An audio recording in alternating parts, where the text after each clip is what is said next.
कांता बहन की दो बहुएं थी, बड़ी कल्पना और छोटी प्रिया। कल्पना का जैसा नाम वैसा ही काम।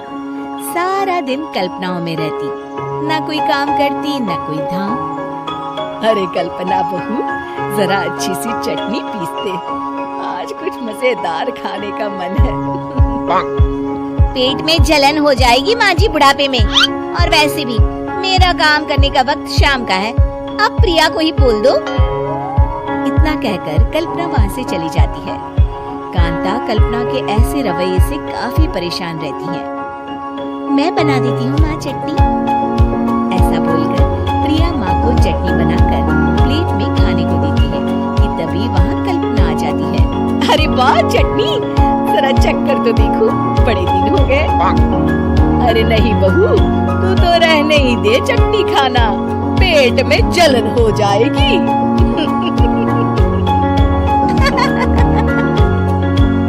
इतना कहकर कांता और प्रिया दोनों हंसने लगते हैं।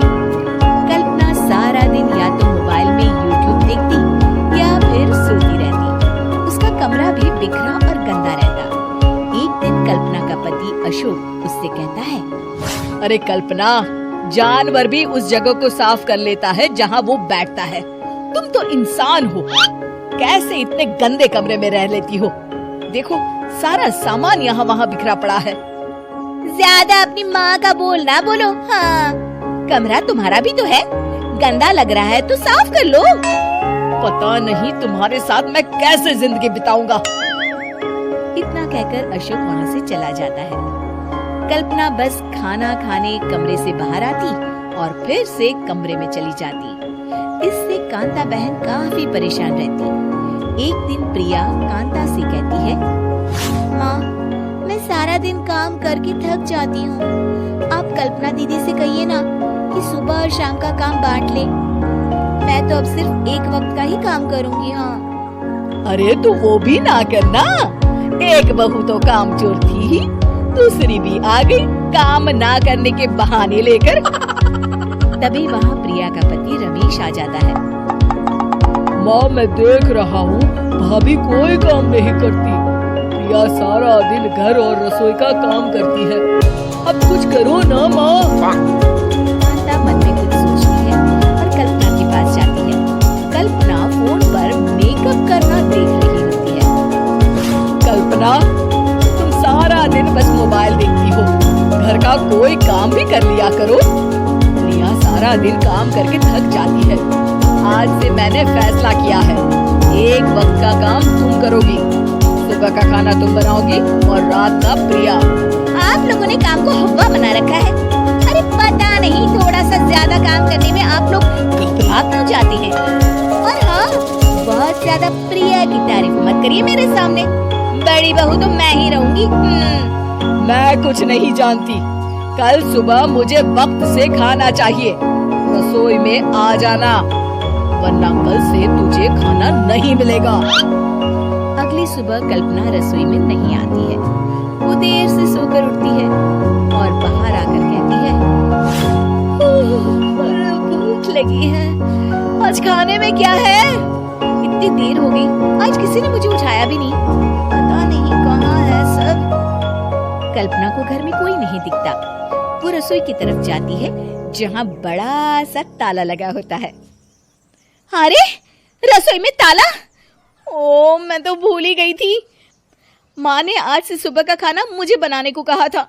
हे भगवान, इतने लोगों का खाना बनाना क्या आसान है? तभी घर के सारे सदस्य बाहर से वापस आते हैं। वाह माँ जी, मजा आ गया छोले भटूरे खाकर। मेरे मुंह में तो अभी भी स्वाद आ रहा है। अरे कल्पना, तेरे भरोसे रहते तो हम तो भूखे ही रह जाते। कल्पना को बहुत गुस्सा आ जाता है। अब बहुत हो गया, आज से मैं अपनी रसोई अलग कर रही हूँ, मैं अपना खाना खुद बना लिया करूंगी। कल्पना अपनी रसोई अलग कर लेती है, पर आए दिन उसका देर से उठना और काम न करने की आदत से वो भूखी ही रह जाती थी। उसी के सामने घर के लोग अच्छे अच्छे पकवान खाते और कामचोर कल्पना को जैसे तैसे ही खाना बनाकर खाना पड़ता। पर एक दिन तो हद ही हो गई। माँ, दीदी आज सुबह से कमरे से बाहर नहीं निकली, हमें जाकर देखना चाहिए। सो रही होगी कामचोर कहीं की, पर तुम कहती हो तो चलो देख लेते हैं उसे। कल्पना कमरे में पेट पकड़कर बैठी होती है। हाय मेरा दर्द, पेट दर्द के मारे मर रही हूं मैं।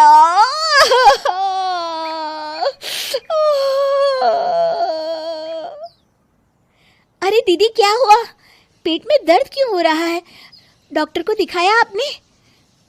माँ, कल्पना खड़ी होती है और माँ जी के पास आती है। मुझे माफ कर दीजिए, अब से मैं सारे काम में मदद करूंगी, कभी आलस और काम चोरी नहीं करूंगी। हाँ हाँ वो तो ठीक है, लेकिन अचानक क्या हो गया जो तू काम करने को तैयार हो गई? कामचोर कल्पना। माँ, लगातार बासी और उल्टा पुल्टा खाना खाने के कारण मेरे पेट में इन्फेक्शन हो गया है। काम न करना पड़े इसलिए मैं 2 दिन का खाना एक दिन ही बना लेती थी। बासी और खराब खाना खाने के कारण लेने के देने पड़ गए। पेट में दर्द हो रहा है। चलो अच्छा हुआ, देर आए दुरुस्त आए।